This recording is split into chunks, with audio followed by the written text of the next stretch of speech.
Homer Simpson jolted awake, his heart pounding like a drum in his chest, the remnants of a nightmare clinging to his mind like damp cobwebs. In the dream, a voice, low, guttural, yet strangely alluring, had whispered to him, urging him to look.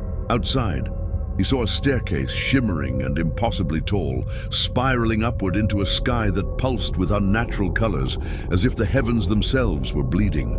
Before he could step onto the glowing steps, he awoke, drenched in sweat, sprawled across the familiar mess of his bed in 742 Evergreen Terrace. The room was dark, save for a faint, sickly light seeping through the edges of the bedroom curtains, casting an eerie glow across the walls. It wasn't the comforting yellow of Springfield streetlights, but something alien, something wrong. Homer rubbed his eyes, trying to shake off the dream, but the air felt heavy, oppressive, as if the house itself was holding its breath. He stumbled out of bed, his bare feet slapping against the cold floor, and shuffled toward the window, drawn to the strange light. His hand reached for the curtain, fingers trembling with a mix of curiosity and unease, when Marge's voice cut through, the silence like a blade. "Homer, don't!" she hissed from the doorway, her blue hair disheveled, her eyes wide with panic. "You can't look outside. Something's happening out there." Her voice quavered and Homer froze, noticing the way her hands clutched the doorframe, knuckles white. She told him of rumors spreading like wildfire through Springfield, neighbors who had peered out their windows only to scream, their bodies twisting into grotesque, unrecognizable forms, their eyes melting into pools of black ooze. Homer's stomach churned, not just from the usual late-night donut binge, but from a primal fear he couldn't name. He followed Marge to the living room, where the rest of the family was already gathered, their faces pale in the dim light. Bart slouched on the couch, trying to mask his nervousness with a smirk, while Lisa clutched one of her books, her fingers digging into the cover as if it could anchor her to reality. Maggie, oddly silent, sucked on her pacifier, her wide eyes darting toward the windows. "What's going on, Mom?" Lisa asked, her voice steady but laced with dread. "I heard on the radio before it went static, people are changing. It's not just Springfield, it's everywhere." Marge recounted what she'd heard from Mrs. Muntz, who had called in a panic before the line went dead. Anyone who looked outside, even for a moment, was transformed into something monstrous, something that crawled and shrieked and hungered. The family huddled closer, the familiar comfort of their living room now a fragile barrier against the unknown. Homer, trying to lighten the mood, flicked on the TV, hoping for a rerun of Itchy and Scratchy to distract them. But the screen flickered. With static, and for a brief, horrifying moment, a distorted face, Kent Brockman's but with too many eyes, appeared, mouthing silent screams before the screen went black. "Doe!" Homer yelped, yanking the plug from the wall. The sound of screams echoed from outside, not human but something worse, a cacophony of wet gurgles and snapping bones. Bart, ever the troublemaker, crept toward the window, his curiosity outweighing his fear. "Come on, man, I just want to see what's up," he said, reaching for the curtain. Homer lunged, tackling him to the floor, just as a shadow, something with too many limbs, slithered past the glass. Bart's bravado faltered and he clutched his arm, wincing. "My skin. It's all tingly," he muttered, his voice small. Marge gasped, inspecting his arm, where faint spiderweb-like veins pulsed beneath the skin, fading slowly as he stayed away from the window.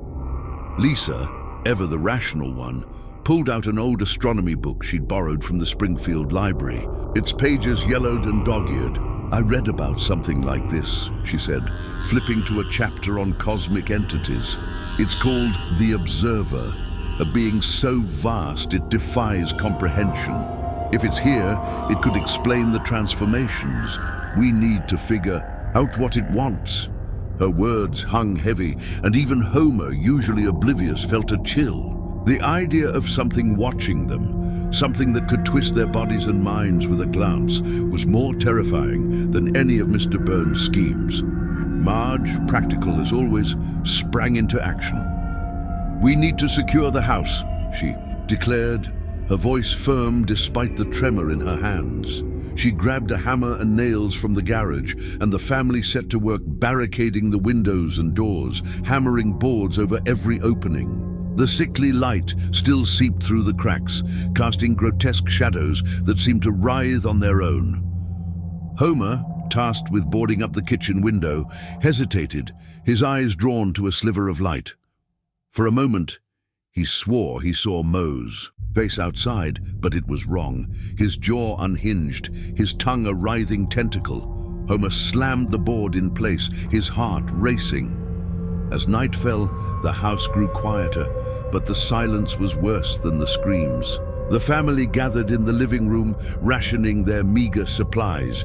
Half a box of donuts for Homer, a jar of pickles for Marge, and a few cans of Buzz Cola for the kids. Maggie, still eerily calm, pointed at the ceiling, where faint scratches echoed as if something was crawling in the attic. Then came the knocking at the front door, slow and deliberate. A voice, distorted but hauntingly familiar, called out, "Homer! Marge, it's me, Wiggum. Let me in. I'm okay, I swear." The voice cracked, trailing into a wet gurgle. Marge clutched Maggie, shaking her head, while Bart gripped his slingshot, his bravado gone. Lisa whispered, "We can't trust it. We can't trust anything." Homer stood, his fists clenched, torn between fear and the urge to help. The knocking grew louder, more insistent, and the door creaked under an unseen weight. The family held their breath, knowing that whatever was outside wasn't Chief Wiggum anymore. As the first chapter of their nightmare closed, the Simpsons realized they were trapped in a house that was no longer theirs, in a Springfield that was no longer home, with an entity watching from the sky, waiting for them to make one fatal mistake: to look outside. The dawn after the first night brought no relief to the Simpsons' home at 742 Evergreen Terrace. The sickly light that seeped through the cracks of the barricaded windows had intensified, casting a greenish pallor over the living room, where the family had barely slept. Homer clutched a half-eaten donut, his usual gluttony replaced by a nervous nibbling, while Marge counted their dwindling supplies: 3 cans of Buzz Cola, a jar of pickles, and a moldy loaf of bread. Lisa sat cross-legged on the floor, her astronomy book open, her eyes scanning pages that now seemed to writhe with strange symbols. Bart, still shaken from his near-fatal curiosity, fidgeted with his slingshot, while Maggie stared at the ceiling, where faint scratches had grown into ominous thuds. The house itself felt alive, its walls creaking as if breathing, and the family knew they couldn't stay huddled forever. Homer, desperate for answers, suggested exploring the house for more supplies, despite Marge's protests. "We can't just sit here waiting for that thing to go away," he argued, his voice cracking. Reluctantly, the family agreed, but the moment they stepped into the hallway, they froze. The corridor stretched unnaturally, its familiar wallpaper peeling to reveal a pulsating, fleshy texture beneath. Doors that once led to bedrooms now opened to identical copies of the hallway, looping back on themselves. "This ain't right," Bart muttered, his usual bravado faltering as a distant scream echoed from somewhere deep in the house. Their first stop was the basement, where Marge remembered storing emergency supplies. As they descended the creaking stairs, the air grew thick, smelling of rot and something metallic. At the bottom they found Ned Flanders, his usual cheery demeanor replaced by a twitching, hollow-eyed panic. His cardigan was torn, and his mustache quivered as he whispered, "I did this. I brought it here." Ned confessed that his amateur astronomy club, the Springfield Stargazers, had spotted the observer through a jury-rigged telescope at the community center. The moment they saw it, the entity noticed them, and now it was here, watching. Ned's voice broke as he spoke of a ritual, a last-ditch effort to appease or banish the entity, requiring 4 cursed objects tied to Springfield's soul: a torn photo of Krusty the Clown, a VHS tape of a lost Simpsons episode, a painting by Maggie, and Lisa's diary, now tainted with alien script. The family debated trusting Ned's plan. Lisa, skeptical but desperate, argued that the objects might hold clues to understanding the observer. Homer, eager to do something other than cower, agreed, while Marge insisted they stay together. Bart, itching for action, volunteered to search his room for the Krusty photo. Homer went with him, their footsteps echoing in the distorted house. In Bart's room, the walls oozed a black, tar-like substance, and the photo was pinned under a pile of comics that squirmed as if alive. As Homer reached for it, a creature lunged from the shadows, a grotesque parody of the mailman, his face split into a gaping maw of jagged teeth. Homer swung a baseball bat, while Bart fired his slingshot, stunning the creature long enough for them to grab the photo and flee. The image burned in Homer's hand, whispering faint laughter that sounded like Krusty's, but he refused to look at it. Meanwhile, Marge and Lisa searched the study for Lisa's diary. The room was a mess, bookshelves toppling as if pushed by unseen hands. The diary lay open on the desk, its pages now filled with spiraling glyphs that seemed to move when Lisa blinked. As she reached for it, the air grew heavy, and her vision blurred with fleeting images of a vast, eyeless face. Marge yanked her back, wrapping the diary in a towel to avoid its pull. Maggie, trailing behind, toddled to a corner and pointed at a canvas smeared with her finger paints, a disturbing image of a sky filled with teeth. The painting pulsed, and Marge quickly covered it, her hands shaking as she felt its warmth through the cloth. Back in the living room, the family regrouped, their finds laid out, but carefully covered. Ned, still trembling, explained that the final object, the VHS tape, was likely in the attic, where Homer kept old memorabilia. The attic stairs groaned under their weight, and the air grew colder, thicker, as if resisting their presence. The tape was buried in a box of junk, its label scratched out, replaced with red scribbles that seemed to bleed. When Homer inserted it into an old VCR, the screen flickered with distorted images of the Simpsons themselves, their animated faces screaming in a loop that wasn't part of any episode they remembered. Lisa shut it off, but not before Homer's. Eyes watered, his skin itching as if something was crawling beneath it. As they secured the objects, the house shook violently, and a crack split the living room ceiling. Through it, a massive, unblinking eye peered down, its pupil a swirling void that seemed to pull at their minds. Marge screamed, shielding Maggie, while Bart threw a couch cushion at the ceiling as if it could help. The eye vanished, but the message was clear. The observer was watching and time was running out. The Simpsons, clutching their cursed objects, realized that survival meant facing the horror head-on, but each step toward the ritual brought them closer to a truth they might not survive. The air in 742 Evergreen Terrace was thick with dread as the Simpsons prepared for the ritual that could either save Springfield or doom it forever. The house, now a twisted mockery of itself, pulsed with unnatural life. Walls oozed a viscous, black slime, and the floorboards groaned as if something vast stirred beneath. Homer clutched the 4 cursed objects. The torn photo of Krusty the Clown, its edges curling like burnt flesh. The VHS tape of a lost Simpsons episode, its plastic casing warm to the touch. Maggie's painting, a nightmarish swirl of teeth and eyes. And Lisa's diary, its pages now writhing with glyphs that seemed to scream when glanced at. Marge, her hands trembling, led the family to the attic, where Ned Flanders waited, his eyes sunken and his prayers reduced to frantic mutters. Bart, gripping his slingshot, tried to mask his fear with a quip, but his voice shook. Lisa, clutching, Her astronomy book whispered calculations to keep her mind from unraveling, while Maggie, eerily calm, stared at the ceiling as if seeing something the others couldn't. The attic was a claustrophobic nightmare, its rafters sagging under an unseen weight, the air heavy with the stench of decay. Ned had drawn a crude circle in chalk, its lines wavering as if resisting the floor.